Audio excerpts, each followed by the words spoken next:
Actor Tom Hanks and his wife Rita Wilson have tested positive for the coronavirus. They're in Australia for pre-production of a film about Elvis Presley. In a statement that Tom Hanks put on Twitter, he said that Rita and he had been a bit tired. They had some what felt like colds to them and some body aches. Rita had some chills that came and went, slight fevers too. They were tested for the coronavirus and found to be positive. Now they will be tested, observed, and isolated for as long as public health and safety requires. Both Hanks and Wilson are 63 years old. Their son, Colin Hanks, released a statement thanking fans and saying he's confident his parents will make a full recovery. But I do have to say, I think this made this real for a lot of people in a way that we've been talking about, but may have been not real or not real enough. I think the double whammy between that and the NBA player who had been found positive too, the cancellation of NBA March Madness with no crowds there, all of those things probably hitting hard across the country.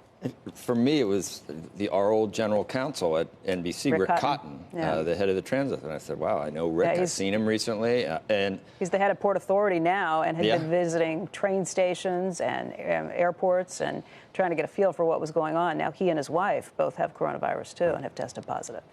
Health minister of one of the MPs in Great Britain who met with, who was meeting with Boris Johnson. It's all coming here. Let's realize, though, you heard the symptoms of these people, and they're both 63. Yeah.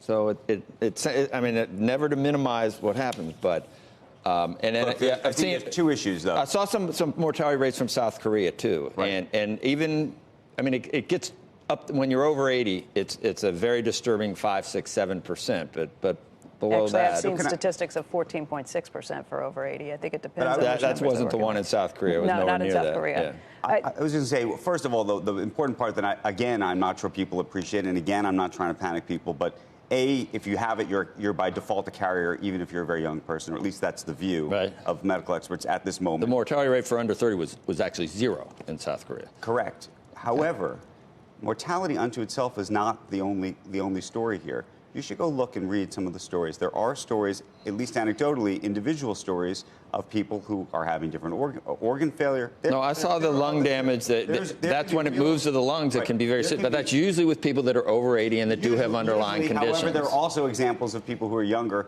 who are having problems, and so I think the idea of minimizing this. No one's minimized. Well, trust me, I think it has been minimized. It's been minimized virtually every day. It's been minimized by the President of the United States. It's been minimized. We may not have, but I'm not sure that the public fully appreciates the true damage of what this is. What I will say is clear economic and potential health damage. The statistics Joe's citing from South Korea are probably the right ones to watch because they've done such a great job of actually testing. So it brings in people who have milder symptoms with that. That is probably the model that we should be following too, is testing everybody so that you can accurately figure out who needs to be quarantined and who doesn't.